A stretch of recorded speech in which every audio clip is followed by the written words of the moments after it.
മലയാളിയാന്ന് കണ്ടപ്പോ ആള് മലയാളം പാട്ട് പാടുക.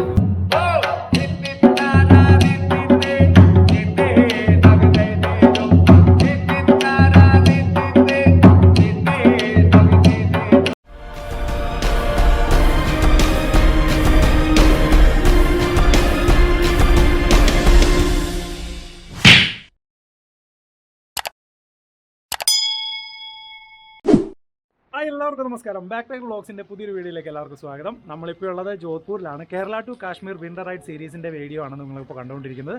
നമ്മൾ കാശ്മീരിലേക്കുള്ള യാത്രയിലാണ്, യാത്ര തുടരുകയാണ്. ഞാൻ എൻ്റെ സുസുക്കി ബർഗ്മാൻ സ്കൂട്ടറിലാണ് കാശ്മീരിലേക്ക് പോകുന്നത്. അപ്പോൾ ആദ്യമായിട്ട് വീഡിയോ കാണുന്നവർ ആരെങ്കിലും ഉണ്ടെങ്കിൽ തീർച്ചയായിട്ടും മറക്കാതെ ചാനലൊന്ന് സബ്സ്ക്രൈബ് ചെയ്തേക്കുക. നമുക്ക് ഡെയിലി വീഡിയോസ് ഉണ്ട്. അപ്പോൾ നമ്മളിപ്പോൾ ജോധ്പൂരിലാണ്. ജോധ്പൂരിലെ കാഴ്ചകൾ കാണാനായിട്ട് നമ്മൾ ഇന്ന് ഇറങ്ങുകയാണ്. ജോധ്പൂരിൽ ഇപ്പോൾ ഞാൻ സ്റ്റേ ചെയ്യുന്ന ആ ഒരു ഹോട്ടലിലാണ്. വളരെ ചെറിയൊരു സെറ്റപ്പ്, അതായത് നമുക്ക് വളരെ ചെറിയൊരു പൈസയ്ക്ക് നമുക്ക് കിട്ടിയതാണ്. ഓൺലൈനിൽ ബുക്ക് ചെയ്തതാണ്. ഞാൻ കഴിഞ്ഞ എപ്പിസോഡിൽ പറഞ്ഞിരുന്നു 300 രൂപയ്ക്കാണ്, 330 രൂപയ്ക്കാണ് നമുക്കത് കിട്ടിയിരിക്കുന്നത്. അപ്പോൾ ആ ഒരു ഹോട്ടലിൻ്റെ മുകളിലാണ്, ഇതൊരു ഇറ്റാലിയൻ സ്റ്റൈൽ ഒരു റെസ്റ്റോറൻറ്റ് കൂടിയാണ്.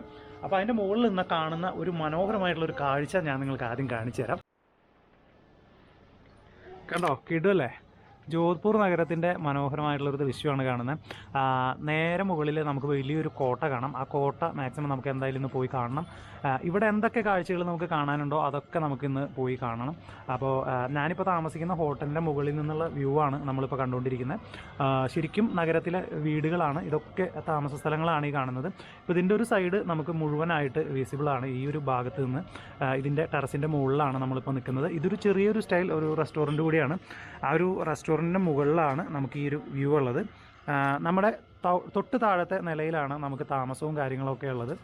അപ്പോൾ രാവിലെ ഇവിടെ നിന്ന് എന്തെങ്കിലും കഴിച്ചിട്ട് നമുക്ക് ഇറങ്ങാൻ പോകും. അപ്പോൾ അതിന് മുമ്പ് ഞാൻ ഒരാളെ പരിചയപ്പെടുത്താം കേട്ടോ. ആസാമിലെ ആളാണ് പ്രദീപ് ശർമ്മ. പ്രദീപ് എൻ്റെ ലാംഗ്വേജ് കേട്ട് വഴിക്ക് മനസ്സിലായി മലയാളിയാണോ ചോദിച്ചു എൻ്റെ അടുത്ത്. കാരണം ആൾ മലയാളിയല്ല, ആൾ ആസാമാണ്. പക്ഷേ ആളുടെ ഫ്രണ്ട് ഉണ്ട്, അവർക്ക് ഫ്രണ്ടാണ് മലയാളി. നിതിൻ ആളുടെ ഒപ്പം വർക്ക് ചെയ്യുന്ന ആൾ ആർമിയിലാണ് കേട്ടോ, ഇന്ത്യൻ ആർമിയിൽ വർക്ക് ചെയ്യുന്നത്. അപ്പോൾ ഇവിടെ എന്തോ ലഗേജും സാധനങ്ങളും എന്തോ ഇവിടെ വെച്ചിട്ടുള്ളത് എടുക്കാനായിട്ട് തിരിച്ച് വന്നതാണ്. ഇന്ന് തിരിച്ചു പോകും. അപ്പോൾ ഞാൻ അവിടെ വെച്ച് പരിചയപ്പെട്ടു. പക്ഷേ എൻ്റെ ആ ഹിന്ദി സ്ലാങ് കേട്ട വഴിക്ക് ആൾക്ക് മനസ്സിലായി മലയാളിയാണ്, കേരളത്തിൽ നിന്നാണ്. ആളുടെ ഫ്രണ്ട് അടുത്തൊരു ഫ്രണ്ടാണ്. അപ്പോൾ ആ ഫ്രണ്ട് മലയാളി ആയതുകൊണ്ട് നമ്മുടെ സ്ലാങ് പെട്ടെന്ന് പിടികിട്ടി. അപ്പോൾ ആർമിയിലെ നമുക്ക് ആളെ കാണുമ്പോൾ നമുക്കൊരു പ്രൗഡ് ഫീലാണ് അല്ലേ? ആർമി എന്ന് പറയുമ്പോൾ നമുക്കൊരു കുളിര. അപ്പോൾ ആളെ കണ്ടുമുട്ടി. അതിൻ്റെ തൊട്ടടുത്ത റൂമാണ് ആൾ നിൽക്കുന്നത്. അപ്പോൾ ആസാമിലാണ്. ഇങ്ങനൊരു ഫ്രണ്ടിനെ ഇവിടെ വെച്ച് കിട്ടി. ജസ്റ്റ് ഒന്ന് പറഞ്ഞു എന്നുള്ളൂ, പരിചയപ്പെടുത്തി എന്നുള്ളൂ. अभी ओके मैं जा रहा हूँ आज. अब आज जाएगा ना? इवनिंग में जाएगा ट्रेन सीधे आसाम? दिल्ली. हाँ, दिल्ली से आसाम जाना डायरेक्ट नहीं है. Okay okay okay. നമ്മളിവിടെയാണ് നല്ല സ്റ്റേ ചെയ്തത്. വണ്ടി ഇവിടെ വെച്ചു. ചെറിയൊരു ഇടുങ്ങിയൊരു തെരുവാണ്. ഇതിൽ നിറയെ വീടുകളും ഒക്കെ ആയിട്ടുള്ള വളരെ ഇടുങ്ങിയൊരു തെരുവ്. വഴി കണ്ട, ഇടുങ്ങിയ വഴിയാണ്.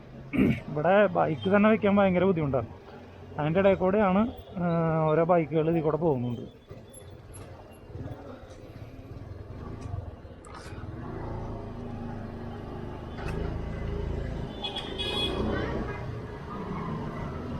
നമുക്ക് ഫസ്റ്റ് പരിപാടി എന്താണെന്ന് വെച്ചാൽ നേരെ ചെന്നൊരു ലോക്ക് വാങ്ങണം. അതായത് സൈക്കിളിനൊക്കെ ഇടുന്ന ലോക്കില്ലേ, അതുപോലത്തെ ഒരു ലോക്ക് വാങ്ങണം.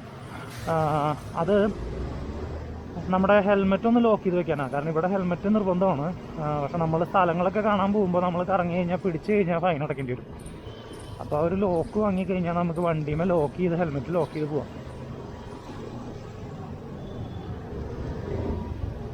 ഇതൊക്കെ കൊച്ചു കൊച്ചു ക്ഷേത്രങ്ങളൊക്കെ കേട്ടോ ഉണ്ടാവും, പ്രതിഷ്ഠകളും ഒക്കെ ആയിട്ട്.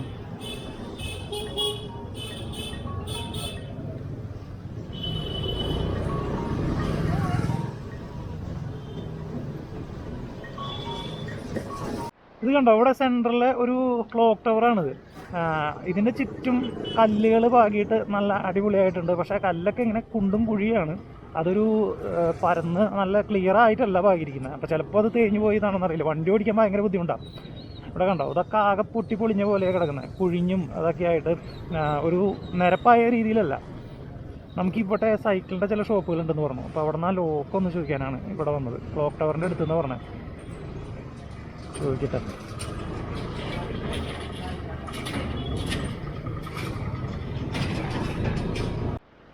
ഈ ഒരു സ്ഥലത്തിന് പറയുന്നത് സർദാർ മാർക്കറ്റ് ഗിർദിക്കോട്ട് എന്നാണ്.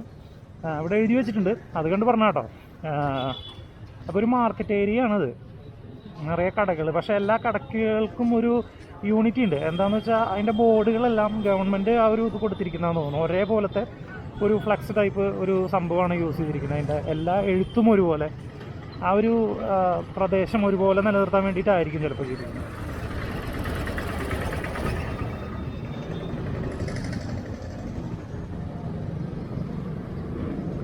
സൈക്കിളിൻ്റെ ഷോപ്പ് നമ്മൾ ഇവിടെ കണ്ടു.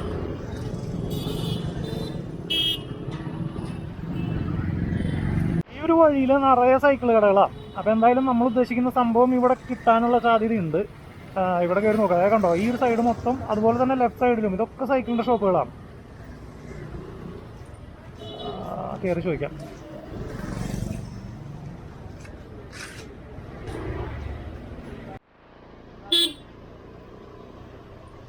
നമുക്ക് പോകേണ്ട സ്ഥലം മെഹ്റാൻഗഡ് ഫോർട്ടാണ്. നമ്മൾ അവിടെ നിന്ന് മുകളിൽ നിന്ന് കണ്ട ഫോർട്ടിൻ്റെ പേരാണത്. അവിടേക്കുള്ള റൂട്ട് എനിക്കൊരു പിടിയില്ല, എന്നാലും ഞാൻ ജസ്റ്റ് അതിൻ്റെ ഒരു ലൊക്കേഷൻ അനുസരിച്ച് ആ ഒരു ഏരിയ നോക്കി അങ്ങനെ അങ്ങോട്ട് പോവാണ്. ഇനി ഒന്ന് ചോദിക്കണം. അതിന് മുമ്പ് എനിക്ക് ഭക്ഷണമൊന്നും കഴിക്കണം, രാവിലെ ഒന്നും കഴിച്ചിട്ടില്ല.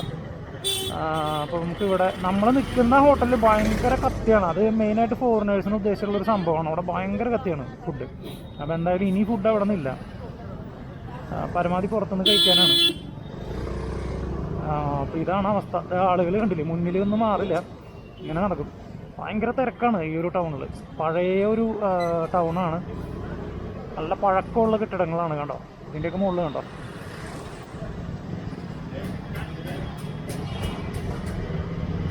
ഒരു വഴി കാണാൻ വലിയ ഭംഗിയൊന്നും ഇല്ലെങ്കിലും നമുക്കൊരു പോസിറ്റീവ് ഫീൽ കിട്ടുന്നുണ്ട്. കാരണം എന്താ വെച്ചാൽ ഇവിടുത്തെ ഒരു നല്ലൊരു സ്മെല്ലൊക്കെ വരുന്നത്. കുറേ എനിക്ക് തോന്നുന്നു പെർഫ്യൂംസും കാര്യങ്ങളൊക്കെ വിൽക്കുന്ന കടകളുണ്ട്. പക്ഷേ ഒരു പഴയ എന്താ പറയുക, ഒരു ട്രഡീഷണൽ ശൈലിയിലുള്ള ആ ഒരു സ്റ്റൈലുള്ള ഒരു സ്മെല്ലുണ്ടല്ലോ, അങ്ങനത്തെ കുറച്ച് സംഭവങ്ങളാണ് ഇവിടെ വിൽക്കുന്നത്. അതായത് ഒരു ഹിന്ദു കൾച്ചറുമായിട്ട് ബന്ധപ്പെട്ടിട്ടുള്ള കുറച്ച് കുന്തിരി എന്താ പറയുക, അവരുടെ കുറച്ച് സുഗന്ധ ദ്രവ്യങ്ങളൊക്കെ ഉണ്ടല്ലോ ഉപയോഗിക്കുന്നത്. ഒരു അമ്പലത്തിലൊക്കെ ചെല്ലുമ്പോണ്ടാവുന്ന ആ ഒരു സ്മെല്ലോ അതുപോലത്തെ എന്തൊക്കെയോ ഒരു സ്മെല്ലൊക്കെയാണ് ഇവിടെ. നല്ലൊരു മണമൊക്കെയാണ്. അപ്പോൾ തന്നെ നമുക്കൊരു പോസിറ്റീവ് ഫീലാണ് നമുക്ക് തോന്നുന്നത്. ഒരു വഴി രസമുണ്ട് യാത്ര ചെയ്യാൻ. തിരക്കൊക്കെ ആണെങ്കിലും ഇത് ശരിക്കും എൻജോയ് ചെയ്യാൻ പറ്റുന്നുണ്ട്. भाई फोर्ट कैसे जाना है? फोर्ट ऊपर जाने के लिए फोर्ट है ना ऊपर एक फोर्ट ऊपर एक फोर्ट है ना बड़ा, उधर जाने के लिए कोर्ट ऊपर है, ऐसे जाना है.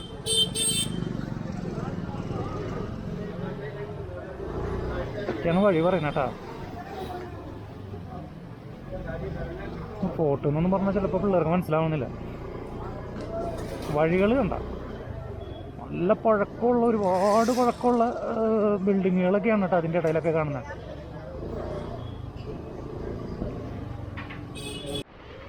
एक मिनट है.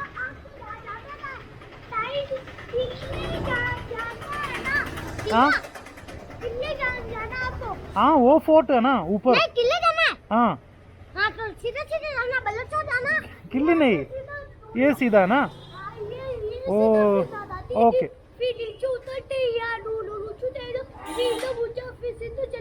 सीधा.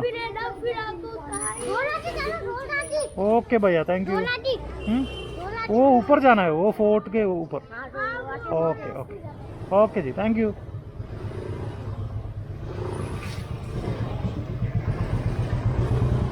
ഈ വഴികളൊക്കെ കാണുമ്പോൾ നമ്മൾ വിചാരിക്കും ഏതോ വീട്ടിലേക്ക് കയറി പോണ വഴിയാണ്. ഓരോ വളവ് കഴിയുമ്പോഴും വിചാരിക്കുക എന്താണെന്ന് വെച്ചിട്ടുണ്ടെങ്കിൽ കഴിഞ്ഞു, റൂട്ട് കഴിഞ്ഞു എന്നാണ് വിചാരിക്കുന്നത്. പക്ഷേ ഇതൊക്കെ ഓരോ റോഡാണ് കേട്ടോ, ഇതിലൊക്കെ വീടുകളാണ്. ഇങ്ങനെയൊക്കെ എങ്ങനെ അങ്ങോട്ട് പോയിക്കൊണ്ടിരിക്കുക. കാഴ്ചകൾ രസമല്ലേ, അപ്പോൾ തന്നെ രസമാണ് പോകാനായിട്ട്. വഴി തെറ്റിയാലും കുഴപ്പമില്ല, വഴി ശരിയായാലും കുഴപ്പമില്ല, എന്തായാലും ഹാപ്പി. ഇതൊക്കെ കണ്ടോ, വീടുകളൊക്കെ കണ്ടോ.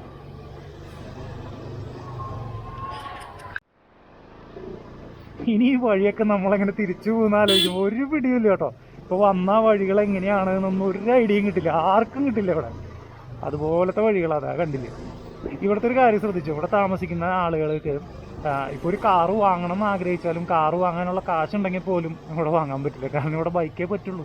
ഇവരെ കാറൊന്നും കൊണ്ടൊന്നും ഇവിടെ പാർക്ക് ചെയ്യാനും പറ്റില്ല. ഇനിയിപ്പോൾ കാറ് വാങ്ങിയാൽ തന്നെ വേറെ സ്ഥലത്ത് പാർക്ക് ചെയ്യണമെങ്കിൽ അവർ കിലോമീറ്ററുകൾ നടന്ന് വേണ്ടി വരും കാറിനടുത്തേക്ക് എത്താൻ ഓരോ ദിവസവും. പശുക്കൾ മാറില്ല. വീട്ടിലെ പയ്യനാ, അത് കണ്ടപ്പോൾ അവൻ ഓടിച്ചു തരാം. അവർക്കിതിനെ പേടിയില്ല, ദിവസം കാണുന്നതല്ലേ. താങ്ക് യു ഭായ്, താങ്ക് യു.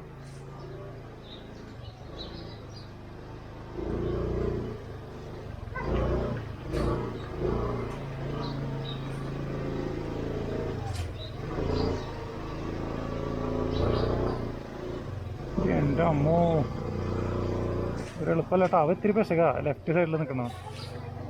ഇതിനേക്ക് ഇറങ്ങണ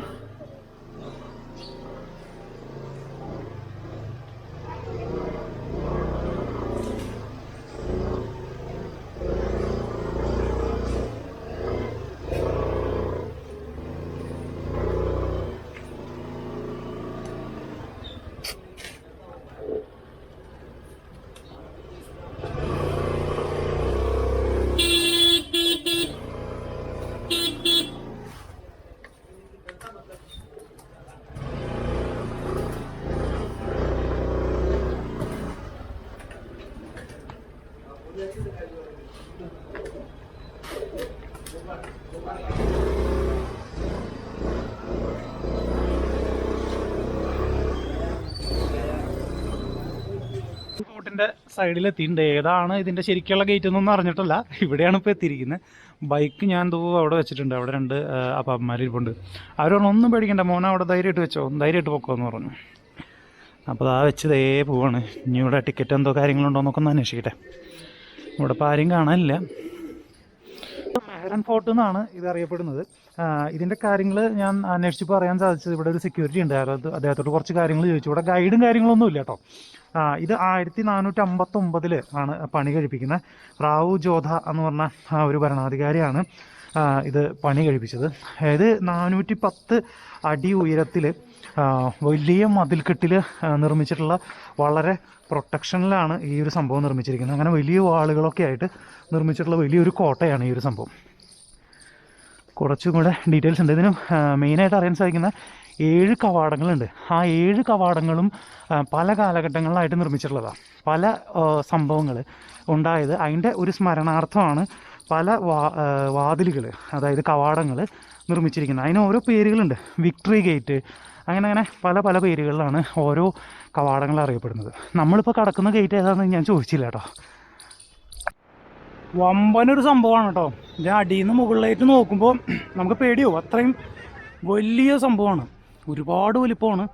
നമ്മളൊരു സൈഡിൽ കൂടെ കയറി തുടങ്ങുന്നേ ഉള്ളൂ. ഇനി മുകളിൽ ആ ഒരു പാറയുടെ മുകളിലാണ് അത് പണിതിരിക്കുന്നത് കേട്ടോ. എത്ര വലിപ്പത്തിലാണ്, അതും അത്ര വലിയ മതിൽക്കെട്ടും കോട്ടയാണ്. മുകളിലോട്ട് നോക്കിയാൽ നമുക്ക് തല കറങ്ങും കേട്ടോ, അത്ര ഹൈറ്റാണ്. കണ്ടോ എന്തൊക്കെയാണ് അവർ ചെയ്ത് കൂട്ടി വെച്ചിരിക്കുന്നത്. മുകളിലേക്ക് നടന്ന് കയറാനുണ്ട് കുറേ. മുകളിലെന്തോ രാജസ്ഥാനി ശൈലിയിലുള്ള പാട്ടും കാര്യങ്ങളൊക്കെ കേൾക്കുന്നുണ്ട്. എന്തോ പരിപാടി ഉണ്ട് അവിടെ. നോക്കട്ടെ. മലയാളിയാന്ന് കണ്ടപ്പോൾ ആള് മലയാളം പാട്ട് പാടുക.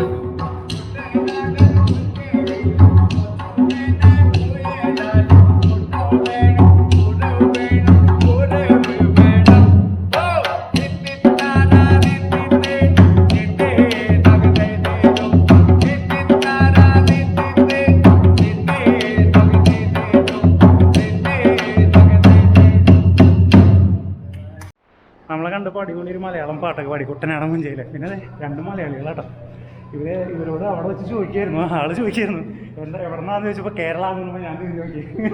എവിടെ? കോഴിക്കോട്. അല്ല ലൈവല്ല, യൂട്യൂബിലാണ്. പിന്നെ എന്താ പേര്? ശ്രീജിത്ത്.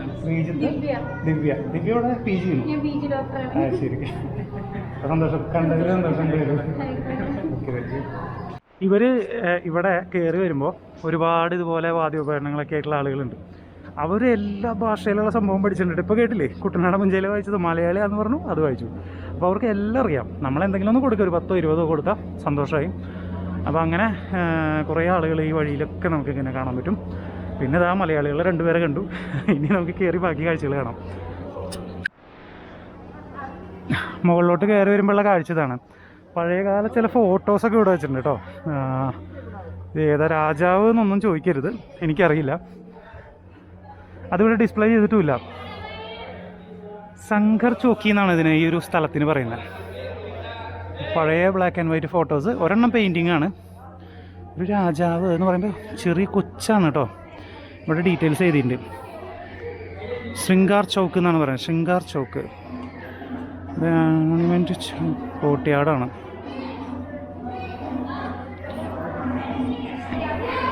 ഇതിനകത്ത് അക്കാലത്ത് യൂസ് ചെയ്തിരുന്ന കുറച്ച് ചെറിയ രഥങ്ങൾ, അതുപോലുള്ള കാര്യം കുതിരയിൽ കെട്ടി ഉപയോഗിച്ചിരുന്നതായിരിക്കുന്നത്.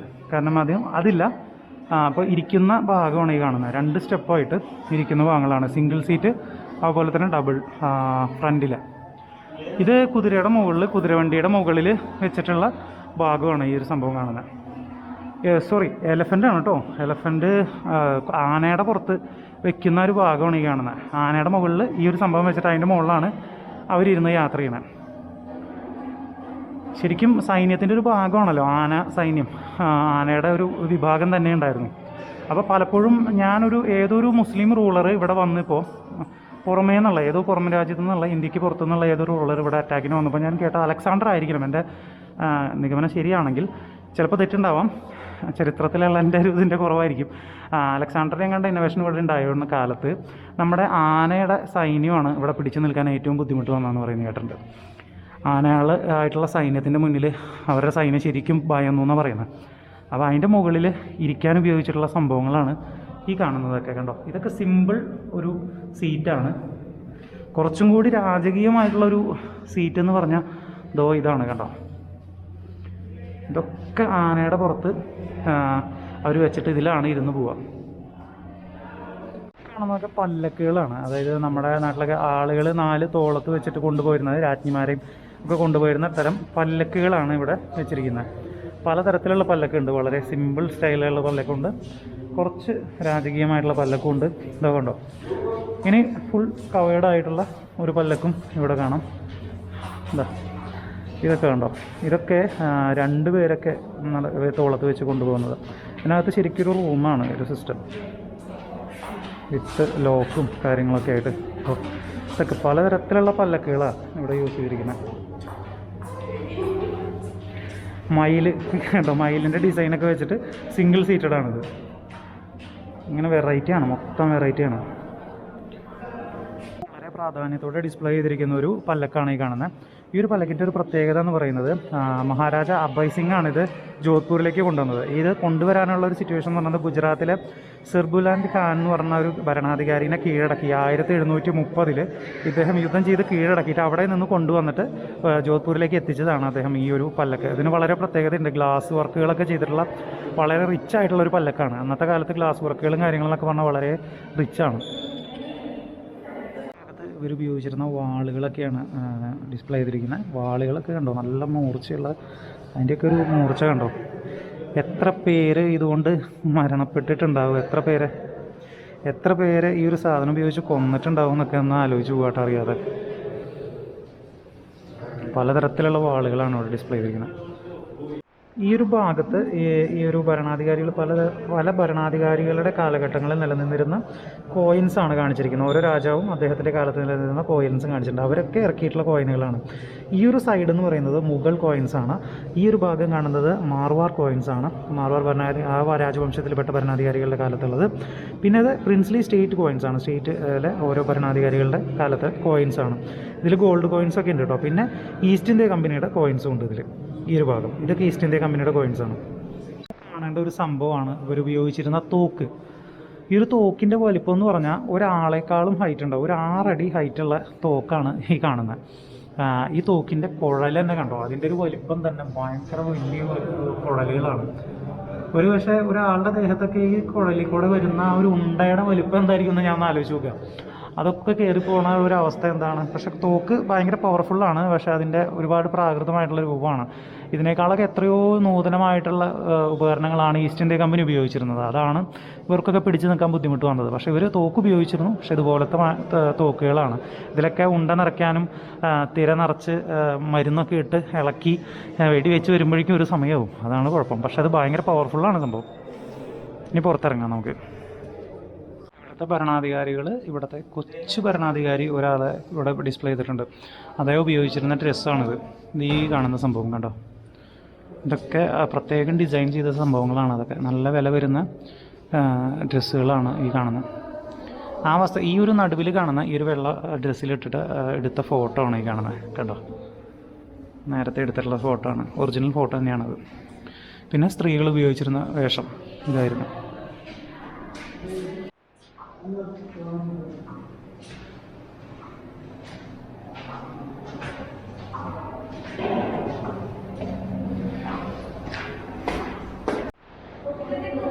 ഇങ്ങോട്ട് കയറി വരുമ്പോൾ കാണുന്നൊരു കാഴ്ച കണ്ടോ, ശരിക്കും രാജാവിൻ്റെ ആ ഒരു എന്താ ഇതിന് പറയുക, അന്തപ്പുരം എന്നാണോ പറയുക? അന്തപ്പുരം അല്ലല്ലോ, ശരിക്കും ഒരു കോൺഫറൻസ് ഒക്കെ നടത്തിയിരുന്ന ഇവിടെ കിടന്നുകൊണ്ട് ഇങ്ങനെ ചെരിഞ്ഞ് കിടന്നിട്ടുള്ള കാഴ്ച കണ്ടിട്ടില്ലേ സിനിമയിലൊക്കെ? ആ ഒരു ഭാഗമാണ് ഈ കാണുന്നത്. അതിനെങ്ങനെ ഡിസൈൻ ചെയ്തിരിക്കുന്നു എന്ന് നോക്കിയേ. മുകളിലൊക്കെ ഡിസൈൻ ചെയ്ത് വെച്ചിരിക്കുന്ന ഒരു പണികൾ എത്രത്തോളം എടുത്തിട്ടുണ്ട് എന്നുള്ളതാണ് ഈ കാണുന്നത്. ഇതിനൊക്കെ ഓരോ പേരുണ്ട്. ഇത് ഫൂൾ മഹൽ എന്നാണ് പറയുന്നതെന്ന് പറയുന്നു ചില ആളുകൾ, എനിക്കറിയില്ല കേട്ടോ. ഇവിടെ അതിനെപ്പറ്റി ഡിസ്പ്ലേ ചെയ്തിട്ടില്ല. താഴെ കുറച്ച് കാര്യങ്ങൾ കൊടുത്തിട്ടുണ്ട്. ശീഷ് മഹൽ, ഫൂൾ മഹൽ, അങ്ങനെ ഒരു 3 തരം മഹൽസാണ് മുകളിലുള്ളതെന്നുള്ളത് കാണിച്ചിട്ടുണ്ട്. മുകളിലോട്ട് കയറുന്നൊരു കോണി കണ്ടോ. പിന്നെ വേറൊരു കാഴ്ച ഞാൻ കാണിച്ചു തരാം കേട്ടോ. ഇവിടെ നോക്കുമ്പോൾ മുകളിൽ നിന്നുള്ളൊരു വ്യൂ നോക്കിയേ. ഓ മൈ ഗോഡ്, ആ ഒരു നഗരം മുഴുവൻ കാണാം ഇവിടെ നോക്കിയാൽ. അപ്പോൾ ഇതായിരുന്നു ഈ രാജാക്കന്മാർ ഇവിടെ ഇരുന്നു കൊണ്ട് ഭരണം നടത്തുമ്പോൾ അവരുടെ രാജ്യത്തിന് കണ്ടിരുന്നത് ഇങ്ങനെയാണ്. അപ്പോൾ എത്ര ദൂരെ നിന്നുള്ളൊരു അറ്റാക്കും അവരെങ്ങനെ മനസ്സിലാക്കിയിരുന്നു, എത്ര മുൻകൂട്ടി കണ്ടു മനസ്സിലാക്കിയിരുന്നു എന്നുള്ളതാണിത്. അവിടെ ഓരോ മൂലയിലും പീരങ്കികൾ സെറ്റ് ചെയ്തിരിക്കുന്നുണ്ടോ. അപ്പോൾ അടിയിൽ നിന്ന് വരുന്നവർക്ക് എളുപ്പമൊന്നുമല്ല ഇങ്ങോട്ട് കയറി വരിക എന്ന് പറഞ്ഞാൽ. ഇവിടെ നിന്ന് ജോധ്പൂർ നഗരത്തിൻ്റെ ഒരു വ്യൂ ആണ്. സുഖമായിട്ട് നിന്ന് കാണാവുന്ന ഒരു സംവിധാനം. നോക്കി എത്ര ഉയരത്തിലാണ് നിൽക്കുന്നതെന്ന്. വലിയൊരു നഗരമാണ് കേട്ടോ ജോധ്പൂർ. മൊത്തം ഇതിൻ്റെ മുകളിൽ നിന്ന് കാണാം.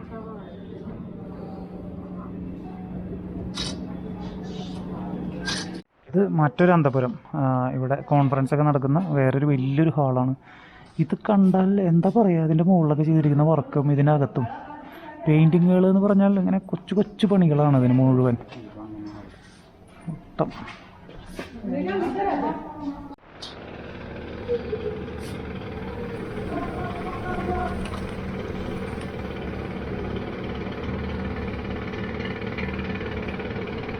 സംഭവം ഇതിൻ്റെ പേര് മനസ്സിലായി, മോത്തി മഹൽ. ഇതിനെ മോത്തി മഹൽ എന്നാണ് പറയുക. ഓരോ മഹൽസ് ഞാൻ പറഞ്ഞല്ലോ, അപ്പോൾ അതിൽ മോത്തി മഹലാണിത്. ഇതിപ്പോൾ ഇവിടെ നോക്കിയാൽ കണ്ടോ, രാജാവ് ഇരിക്കുന്നത് അവിടെ രാജാവ് ഇരിക്കും. മെയിൻ മന്ത്രിമാരെല്ലാവരും കൂടെ ഇരുന്ന സമ്മേളനം ഇത് അവിടെയാണ് സ്ഥലം. ഇതിന് തന്നെ എത്ര മഹലുകളാണ് ഇതിനുള്ളിലുള്ളതെന്ന് ആലോചിച്ചാൽ മനസ്സിലാവും. ഈ ഒരു സംഭവം നടക്കാൻ തന്നെ 3-4 മഹൽസ് ഉണ്ട് ഇതിൻ്റെ അകത്ത്.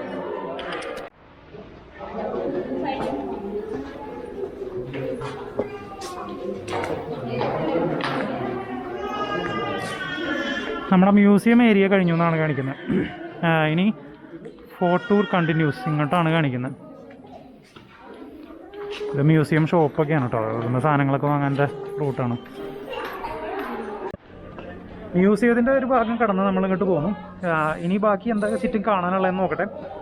പിന്നെ ഇതിൻ്റെ കുറച്ചുകൂടെ പ്രത്യേകതകളുണ്ട് കേട്ടോ ഞാൻ പറയാം.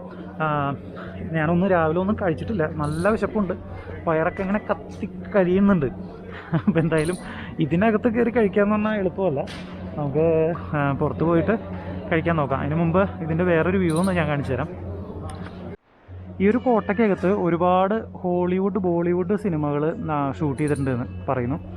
അതിൽ പ്രധാനപ്പെട്ട സിനിമകളിൽ എടുത്ത് പറയേണ്ടത് ഹോളിവുഡ് സിനിമകൾ എന്ന് പറഞ്ഞാൽ ദ ലയൺ കിങ്, അതുപോലെ തന്നെ ഡാർക്ക് നൈറ്റ് റൈസസ്, അതൊക്കെ ഇവിടെ ഷൂട്ട് ചെയ്തിട്ടുള്ളതാണ്. പിന്നെ ഒരു ബോളിവുഡ് പടം പറയുന്ന തഗ്സ് ഓഫ് ഹിന്ദുസ്ഥാൻ എന്ന് പറയുന്ന ആ ഒരു ഫിലിമും ഇവിടെ ഷൂട്ട് ചെയ്തതാണെന്ന് പറഞ്ഞത്. അപ്പോൾ ഒരുപാട് സിനിമകൾ ചിത്രീകരിച്ചിട്ടുള്ള ഒരു സ്ഥലമാണ്. പിന്നെ നമ്മൾ ആ ഗേറ്റുകൾ പറഞ്ഞല്ലോ, 7 ഗേറ്റുകൾ എന്ന് പറയുന്നത് വിക്ടറി ഗേറ്റ്, അതുപോലെ തന്നെ Fateh gate, Gopal gate, Byron gate, അതുപോലെ ദാദാ കമ്ര ഗേറ്റ്, അതുപോലെ മറാത്തി ഗേറ്റ്, ലോഹ ഗേറ്റ്, അങ്ങനെ 7 ഗേറ്റുകളാണുള്ളത്. അങ്ങനെ വലിയൊരു സംഭവമാണ് കേട്ടോ, ശരിക്കും കാണേണ്ട ഒരു സംഭവം തന്നെയാണത്. മറ്റൊരു ഭാഗം കടന്നു ചെല്ലുന്നത് വലിയൊരു ഉദ്യാനമാണ്. ആ ഉദ്യാനത്തിൽ മെയിനായിട്ട് വെച്ചിരിക്കുന്നൊരു സംഭവം ഇത് കണ്ടോ. ഇതെന്താ സംഭവം എന്ന് മനസ്സിലാവുന്നില്ല, പക്ഷെ വലിയൊരു ഇരുമ്പിൻ്റെ ഒരു സംഭവമാണത്. എന്തിനുപയോഗിച്ചതാണെന്നൊന്നും ഇവിടെ എഴുതി വെച്ചിട്ടൊന്നുമില്ല. എന്തോ വലിയ ചെമ്പ് പോലൊരു സംഭവം അത് തന്നെയാണെന്ന് തോന്നുന്നു. വലിയ ചെമ്പ് തന്നെ, ഭക്ഷണം പാചകം ചെയ്യുന്നൊരു സംഭവമാണ്. ഒരു 10,000 പേർക്കോ, 1000 ഒന്നല്ലല്ലേ, ഇതൊക്കെ എത്ര പേർക്ക് കൊള്ളും? 10,000 കണക്കിന് എന്ന് പറഞ്ഞ മാതിരി ആളുകൾക്ക് ഭക്ഷണം പാചകം ചെയ്യാവുന്ന സംഭവമായിരിക്കും ഇതൊക്കെ. പിന്നെ നല്ല മനോഹരമായിട്ടുള്ളൊരു ഉദ്യാനം. നമുക്ക് ഇവിടെയൊക്കെ വന്ന് കുറച്ച് നേരമൊക്കെ ഇരിക്കാനൊക്കെ പറ്റും. നല്ല രസമാണ്, നല്ല തണലും മരങ്ങളും ഒക്കെ വെച്ച്.